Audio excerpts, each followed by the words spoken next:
My name is Lena Whitaker, and I'm 32 years old. I bought my 3-bedroom place on a cul-de-sac outside Harrisburg with a down payment I earned writing code and drinking terrible office coffee. The house isn't fancy, it's mine. The porch creaks when it rains, and the kitchen window fogs in winter. I like that. The fog makes the world smaller and kinder. The envelope that changed everything wasn't kind. It was thick, official, and ugly. Government beige with my full name shouting from the cellophane window. I slid it open with the same chipped paring knife I've had since college. Inside, tax forms, incorporation acknowledgments, and IN confirmation. A community wellness and educational outreach foundation thanked me for my service as founding treasurer. The principal address, my address. The executive director, Marissa Donnelly. My sister. I read it 3 times, slow, like maybe the meaning would soften if I gave it time. It didn't. My heart did a small, precise dance. 1 beat too fast, then a skip, like it was tripping on a word it couldn't pronounce. I called Marissa, straight to voicemail. I texted, "Did you use my address for something?" I'm getting IRS packets for a nonprofit I've never heard of. 2 hours later, her bubble appeared. Oh, that.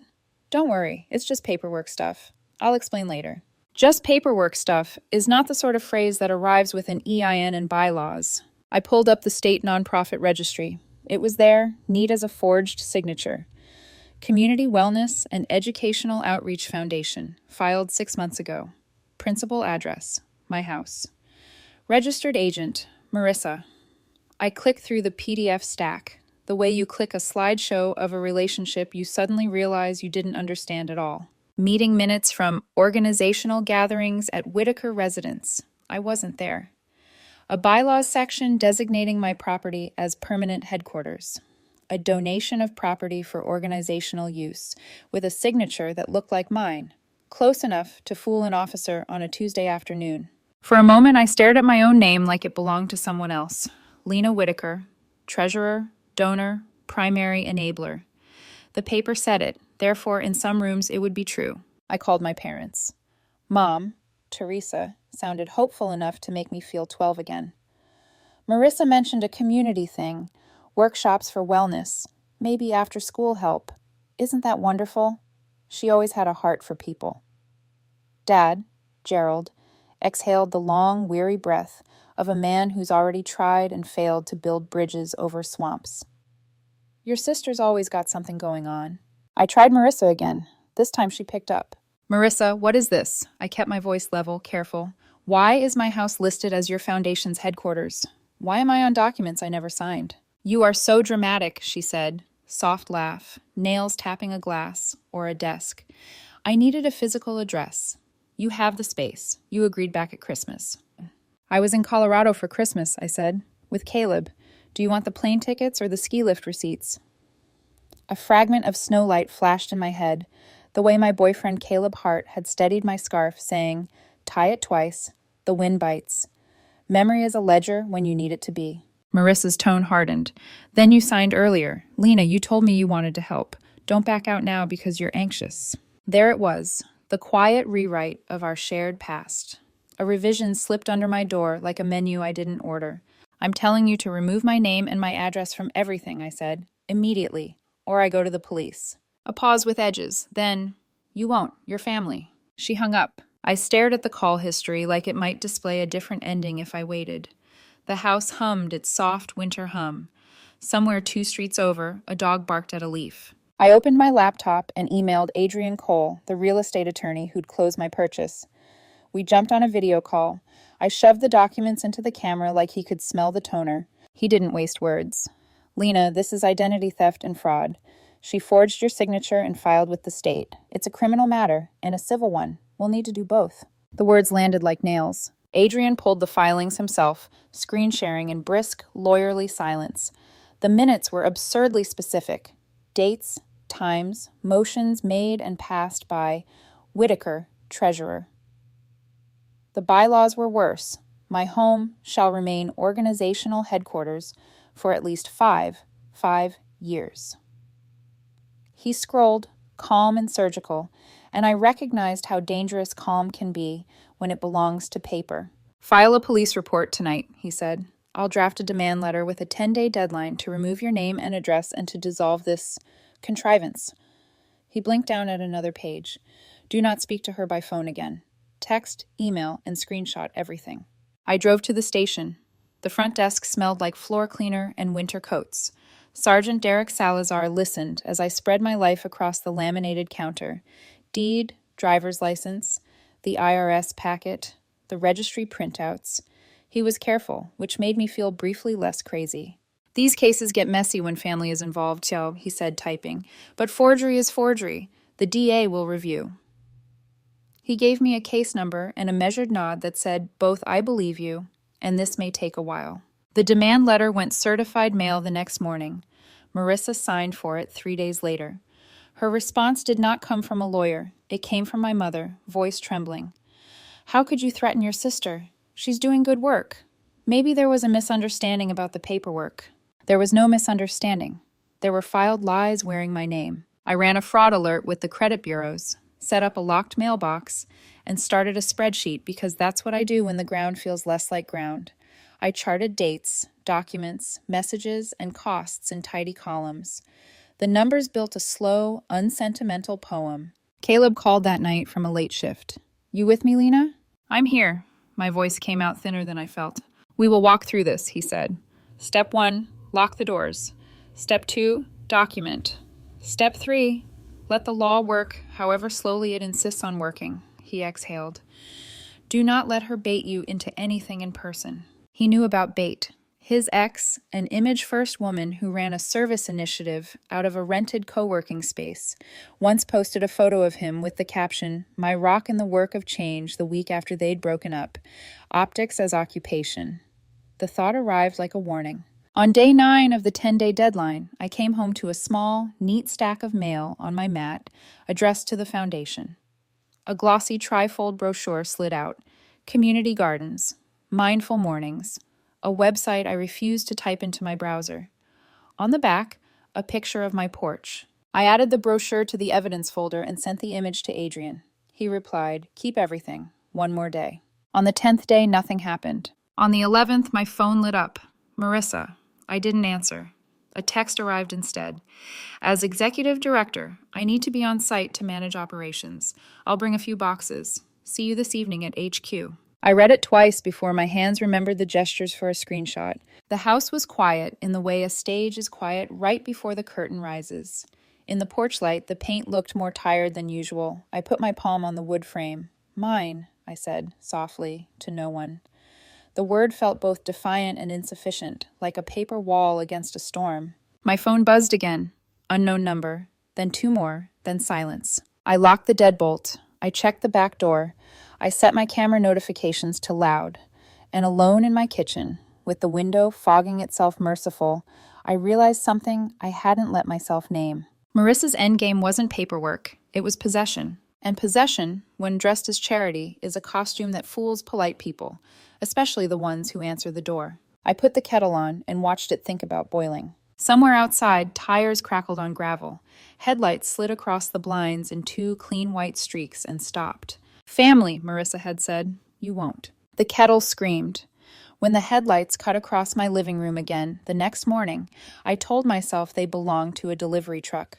But the sound that followed wasn't delivery. It was a trunk slam, then another, and a soft laugh that used to mean comfort but now felt like warning. I opened the door. Marissa stood in my driveway wearing a blazer over yoga pants, her hair pinned like she was late for a photo shoot.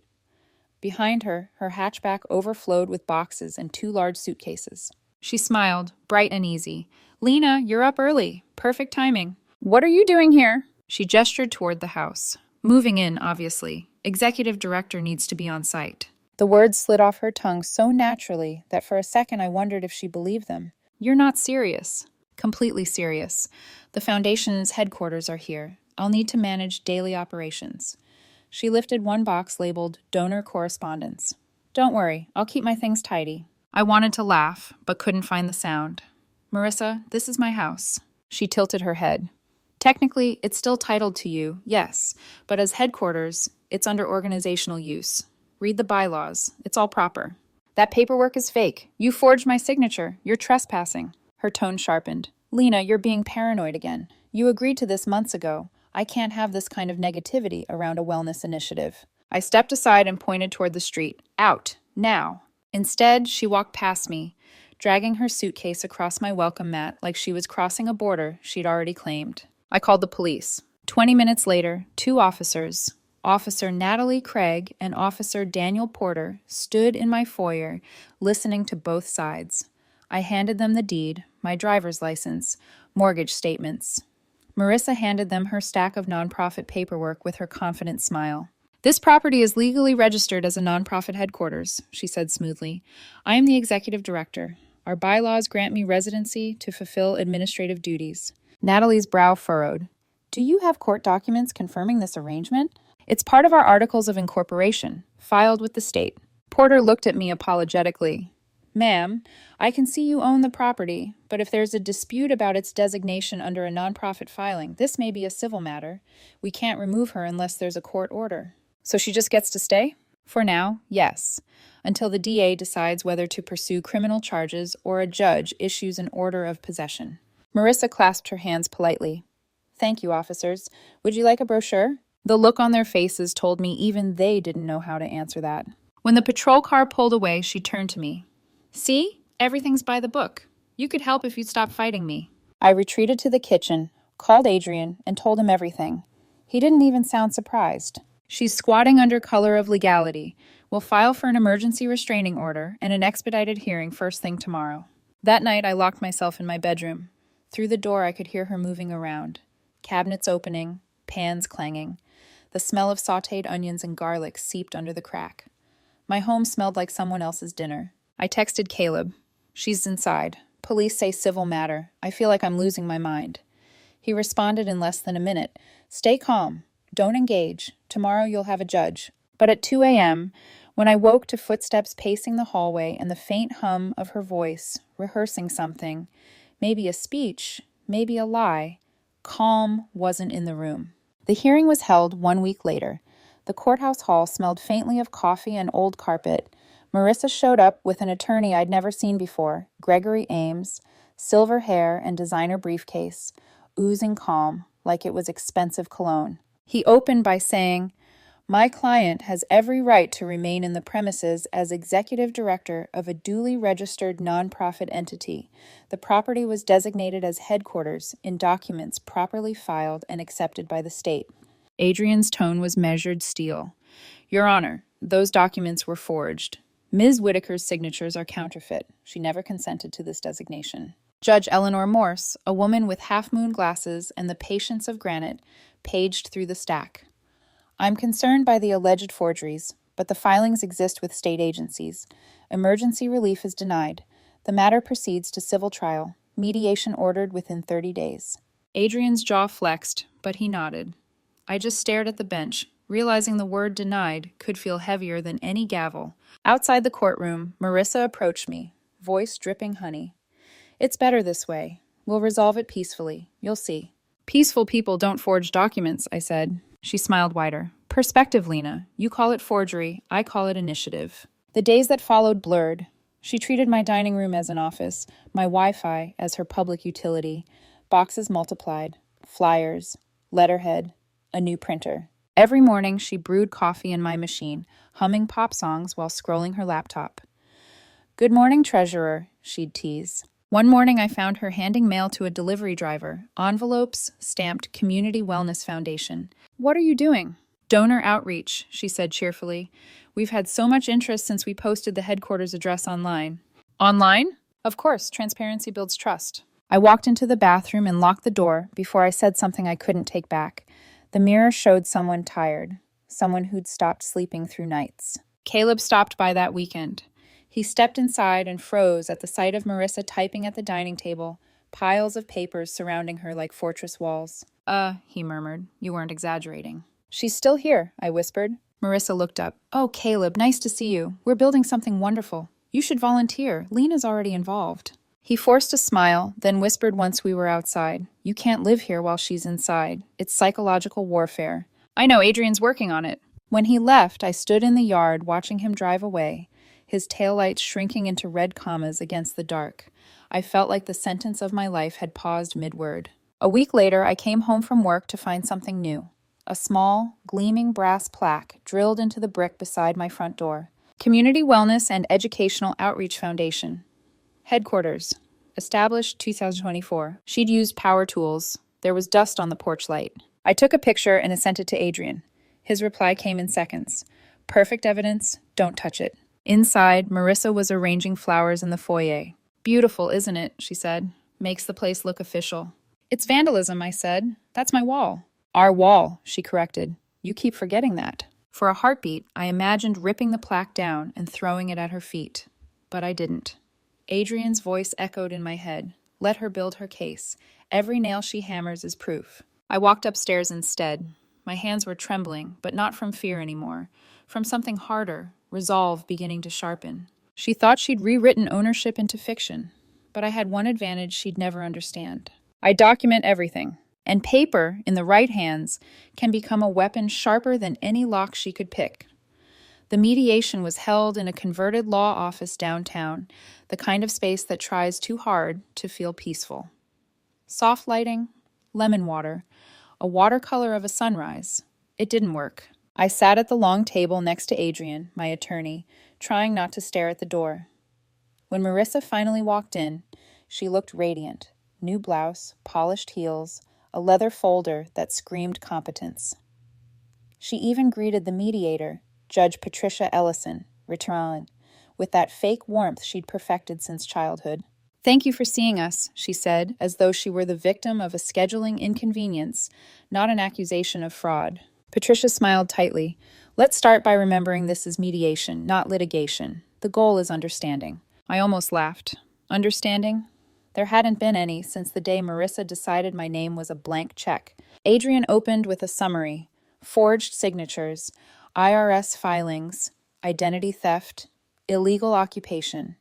He laid out the evidence calmly, page by page. Then it was Marissa's turn. She leaned forward, voice velvet smooth. Lena and I have always talked about helping the community. She was excited about my idea when we discussed it over Christmas dinner. The paperwork was just us making it official. If there were mistakes, they were innocent. I never meant to cause harm. My nails dug into my palm under the table. Christmas dinner? You mean the one I didn't attend because I was in Colorado? I have receipts, photos. She interrupted gently, pity in her tone. You've been stressed, Lena. Maybe you're misremembering. We all do that sometimes. Gaslighting, again. Calm, deliberate, poisonous. Patricia glanced between us, uneasy. Adrian slid a folder across the table. Here's Lena's alibi for the dates in question, including flight logs and time-stamped photos. Let's move to the settlement proposal your side emailed us. Marissa's attorney, Gregory Ames, cleared his throat. Yes, my client is willing to pay Ms. Whitaker a modest monthly stipend, say $500, to acknowledge her ongoing role as a founding board member and permit the foundation to operate from the property for 3 years. After that, she'd vacate. I blinked. You're offering to pay me to legitimize her fraud? Gregory smiled, that patronizing, let's be reasonable expression lawyers must learn in seminars. You could look at it as cooperation. Patricia spoke quietly. Lena, if you accept any payment, it could be seen as ratifying the documents, undermining your fraud claim. I'm not accepting anything, I said. Marissa sighed, disappointed, like I'd failed a test.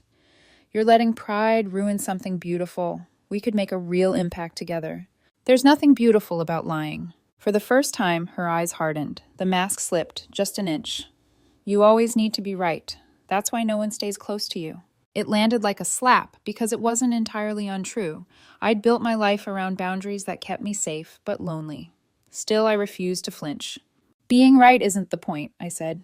Being honest is.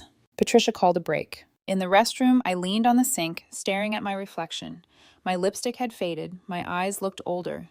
Through the vent, I could faintly hear Marissa's laugh echo down the hall, rehearsing the next version of her story for the mediator. When I returned, the mediation dissolved within the hour. No agreement, no progress, just polite signatures on a statement of impasse. Marissa stood, gathering her folders. You'll regret this, Lena. You're throwing away a chance to be part of something meaningful. I said nothing. I was done giving her dialogue. Adrian waited until she'd left before speaking. Every delay benefits her. She's living rent-free, pretending legitimacy. But now we'll escalate. I'm filing the updated fraud evidence with the district attorney's office. It's time for criminal charges. The next morning, I met Assistant District Attorney Brian Cates in a windowless office that smelled of stale coffee and determination. He was direct, efficient, exactly the kind of man who'd rather talk in bullet points. He flipped through my folders like he'd been waiting for a case like this. Forgery of state filings, identity theft, fraudulent IRS registration, occupation under false claim. And she's soliciting donations? Yes, I said, sliding over a photo of a flyer that read, "Donate to build a healthier tomorrow," with my address listed at the bottom. He nodded. That makes it charitable fraud and possibly wire fraud if online transactions were used. My chest tightened. So you'll prosecute? He looked me dead in the eye. We're presenting to a grand jury within 3 weeks. If they indict, she'll be arrested. We'll also refer federal aspects to the U.S. Attorney's Office. For the first time in months, I felt something almost like oxygen. Back at home that evening, I found Marissa on the front porch, surrounded by folding chairs, balloons, and people I didn't recognize. Half a dozen volunteers, chatting and laughing, all wearing t-shirts with the foundation's logo. "What is this?" I demanded. She turned with a grin. "Our community kickoff. Don't worry, I told everyone to park down the street." I stared at her in disbelief. "You're holding an event on my property while under investigation for fraud?" She blinked innocently.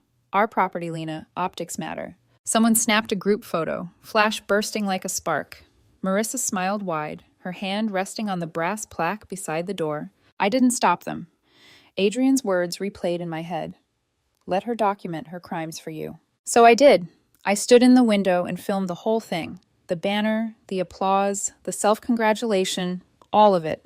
The next morning, I sent the video to Ada Cates. He responded within the hour. "Perfect. This cements intent. We'll move fast." That night, Caleb came over with takeout and exhaustion on his face. "I saw the photos," he said quietly, scrolling through his phone. "She posted them. Hashtag community first, hashtag Whitaker Foundation." My stomach knotted. She's using my name again. He reached across the table, covering my hand. 3 weeks, right? You just have to hold on 3 more weeks. I looked at him and wanted to believe it was that simple, that 3 weeks could undo months of invasion, years of family conditioning that said, "Don't make trouble, she means well." But I knew better now. Marissa didn't mean well, she meant control. And she dressed it up in kindness because that's the only way people would let her in the door. The only thing I had left to offer her was consequences. As I closed the curtains for the night, the porch light glowed on the plaque she'd drilled into my wall. I traced the letters through the glass, "Community Wellness," and whispered, "Enjoy it while you can." Because the next time those headlights appeared in my driveway, they wouldn't belong to her car. They'd belong to the police. 3 weeks later, the morning felt unnervingly ordinary. Rain tapping against the kitchen window, the hum of my coffee maker, the faint buzz of my phone on the counter, a text from 8A Brian Cates. Grand jury voted to indict on all 7 counts. Arrest warrant signed. Stand by. I read the message twice. My hands were shaking so hard that a drop of coffee spilled onto the white counter, blooming like ink. By noon, my neighbor, Mrs. Pruitt, called, voice trembling with excitement. "Lena, honey, there are police cars in your driveway. I think, oh my word, they're taking your sister away." I pressed the phone to my ear and just listened. Sirens low, footsteps, then the sound of my sister yelling something muffled about a misunderstanding. When it was over, Mrs. Pruitt whispered, "They put her in handcuffs." I should have felt vindicated, but all I felt was the hollow ache of disbelief. My sister, the woman who once braided my hair before prom, was being led out of my house in cuffs. That afternoon, Brian called again. "She's been arraigned. Bail is set at $50,000 with strict conditions, no contact, no entry to your property, no nonprofit activity. She'll likely post bail soon, but she's legally barred from your house." I exhaled, shaky. "So I can finally go home?" "You can," he said. "Change your locks first." When I returned that evening, the house felt foreign, like it belonged to someone else. The air smelled of lavender detergent and betrayal. Her things were gone, but her presence clung like static. In the guest bedroom, I found filing cabinets full of documents she hadn't had time to take. Grant proposals, fake donation records, emails to potential sponsors. There were even drafts of newsletters thanking donors for their generous support in building a healthier community. The lies had structure, paragraphs, fonts, branding. I took photos of everything and forwarded them to Brian and Adrian. Brian replied within an hour, This proves ongoing fraud. We're involving the state attorney general and the U.S. attorney for the donor restitution piece. Excellent evidence. For the first time in months, I slept without locking my bedroom door. The next day, my parents called. Mom's voice came sharp and trembling. How could you do this to your own sister? They said she was in handcuffs. Do you understand what that does to our family? Mom, she forged my name, stole my identity, and lived in my house. She was trying to do something good. You've always been jealous of her charm. Now you're destroying her life. I pressed my fingers against my temple. She destroyed it herself. Dad was quiet in the background, but when he finally spoke, it was worse than shouting. You could have handled this privately, Lena. Privately. The word stung. Privately meant silently. Privately meant letting her win. I handled it legally, I said, then hung up before the guilt could root again. Over the next week, I cleaned every inch of the house. Every wall she'd touched felt contaminated with a story that wasn't mine. Under the couch cushions, I found a small notebook labeled Foundation Ideas. Inside, her handwriting filled the pages, plans for workshops, sponsors, even keynote speeches she'd imagined giving. Some ideas were absurd, others almost good. That was what made it tragic. She wasn't a fool. She was someone who'd convinced herself that lying was a shortcut to admiration. I closed the notebook and packed it in a box labeled Evidence. When the civil attorney representing her called Adrian the following week, the tone had changed. Ms. Donnelly would like to discuss a settlement, he said. She's willing to dissolve the foundation and remove all use of Ms. Whitaker's name if your client drops the damages claim. Adrian didn't even pause. Absolutely not. He turned to me after hanging up. They're panicking. The evidence of fraud, the criminal indictment, it's all too strong. We go to trial. And this time, Lena, we win everything. That night, Caleb came over with a grocery bag of wine, takeout, and quiet steadiness. He looked around the freshly scrubbed living room. Smells like bleach and closure. I smiled weakly. Still smells like her to me. He sat beside me, hand warm over mine. You did what you had to. People who think family means unconditional forgiveness forget it also means accountability. I just wish it didn't feel so lonely. He leaned back, eyes thoughtful. You know what I think? People like Marissa, they use the idea of family as armor. You pierced it. That's not cruelty. That's surgery. Outside, the rain picked up again. Sharp, cleansing. 3 weeks later, the civil trial began.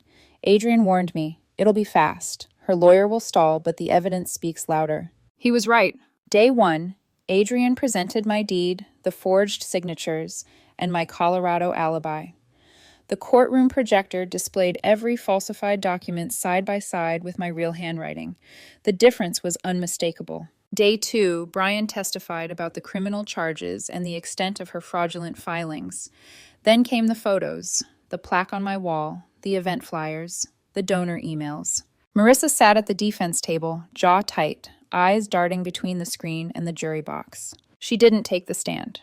Her criminal attorney had advised against it. Day 3, Judge Harriet Dunn rendered her verdict from the bench. The evidence is overwhelming. Ms. Donnelly engaged in a deliberate, calculated scheme to defraud her sister, falsify legal documents, and unlawfully occupy property not her own. Judgment is entered for the plaintiff in full. I didn't breathe until she finished reading the list of damages, $97,000 in restitution, legal fees, and punitive costs. Permanent injunction forbidding Marissa from using my name or address again. Court order requiring her to dissolve the foundation publicly within 30 days. Adrian squeezed my shoulder. You did it. But I didn't feel victorious. I felt emptied. That night, I sat alone on the porch with a blanket and the bottle of wine Caleb had brought weeks earlier. The brass plaque was gone now, leaving 4 small holes in the brick. I ran my fingers over them. Cold metal dust rubbed off on my skin. The street was quiet except for the wind. For the first time since the nightmare began, I didn't feel watched. Justice had come, yes, but it hadn't come cheap. Tomorrow I'd have to face my parents again, or maybe not. Maybe some things didn't need repairing. Not yet, maybe never. I looked through the living room window at the space she'd claimed as headquarters. The table was bare, the air still. Mine again. Finally mine. But the story wasn't over. Not yet. The criminal sentencing was next month, and Marissa still had one last card to play.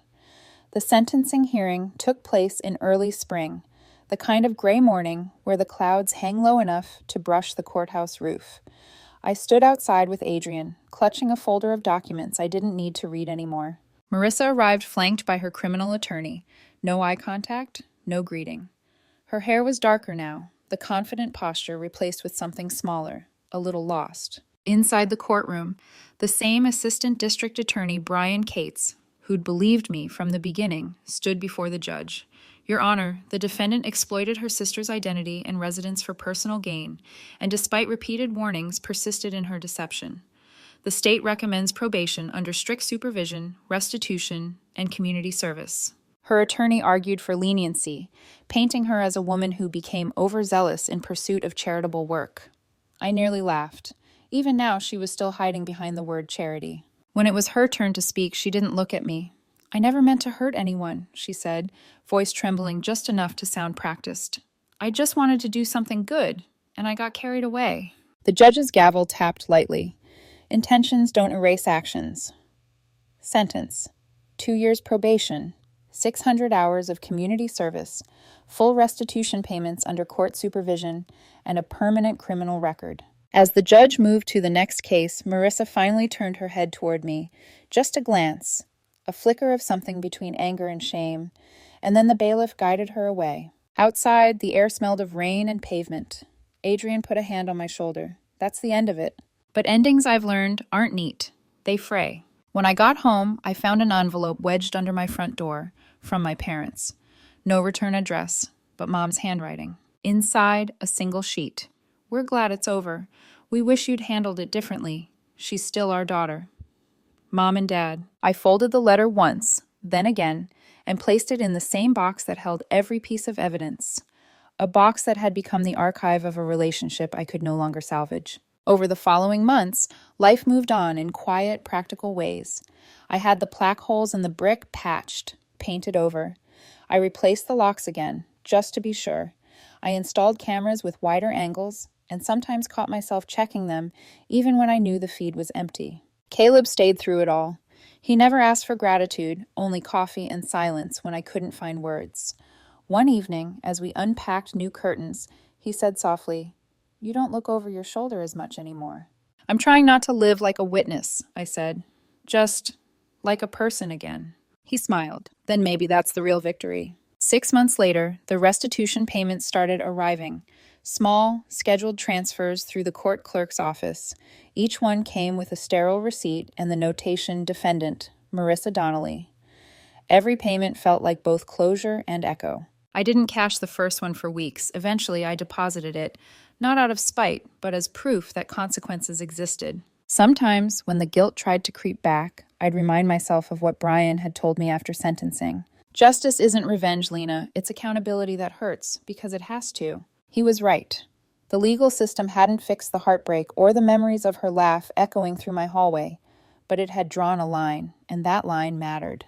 A few weeks ago, a local paper ran a short story about a fraudulent nonprofit scheme dissolved after indictment.